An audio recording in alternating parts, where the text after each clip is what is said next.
Hello বন্ধুরা, আজকে বানাবো ফ্রাইড রাইস। তো এখানে আমি ফ্রাইড রাইসের জন্য বিরিয়ানির চাল নিয়ে নিয়েছি। এটাকে কিছুক্ষণ ভিজিয়ে রাখবো। তো আমি চালটাকে ভালো করে ধুয়ে নিয়েছি। এবার জল দিয়ে এটাকে আধ ঘন্টা মতো ভিজিয়ে রাখবো।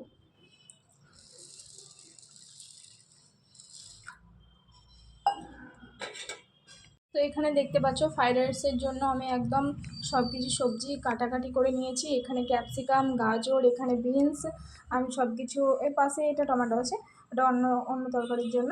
তো এটা আমি কেটে নিয়েছি ভালো করে, সুন্দর করে। তো এটাকে আমি এবার ভেজে নেব।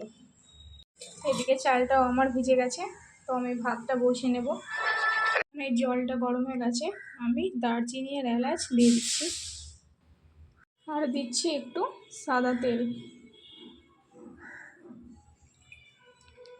একটু নুনও অ্যাড করছি।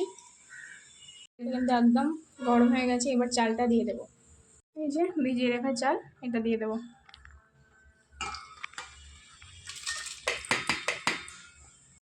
চালটা ফুটতে থাকুক, আমি সবজিগুলোকে ভেজে নেব।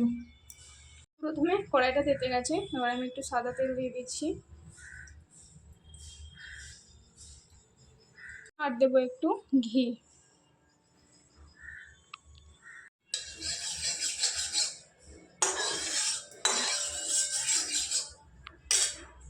গরম হয়ে গেছে, এক এক করে সবজিগুলো দিয়ে দেবো। প্রথমে দিচ্ছি ক্যাপসিকাম। ক্যাপসিকামটা অল্প একটু ভাজা ভাজা হয়েছে, এবার আমি গাজরটা অ্যাড করবো। তো দিয়ে দিলাম গাজর, অ্যাড করছি বিনস। সবগুলোকে আমি ভেজে নেব হালকা করে। আমি কাজু আর কিশমিশটা দিয়ে দিচ্ছি। এখানে আমি কাজু আর কিশমিশটা অ্যাড করছি।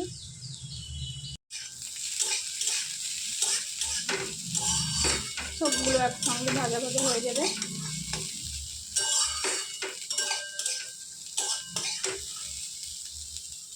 এখানে আমি সবগুলোকে সুন্দর করে ভেজে নিয়েছি, এর থেকে বেশি আর ভাজা যাবে না।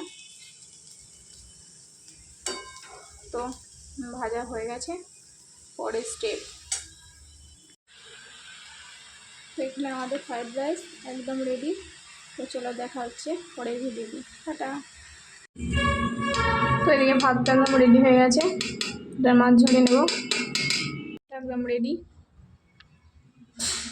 সবজির মধ্যে রাইসগুলো দিয়ে দেবো। এভাবেই সব রাইস দিয়ে দেবো। তো আমি সব রাইসটা অ্যাড করেছি, এবার এটাকে ভালো করে আমি রাইসটাকে ভেজে নেব।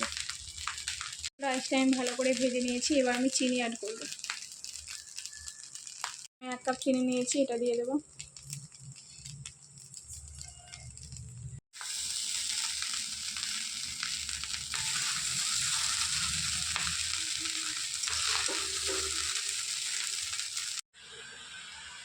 তো এখানে আমাদের ফ্রাইড রাইস একদম রেডি।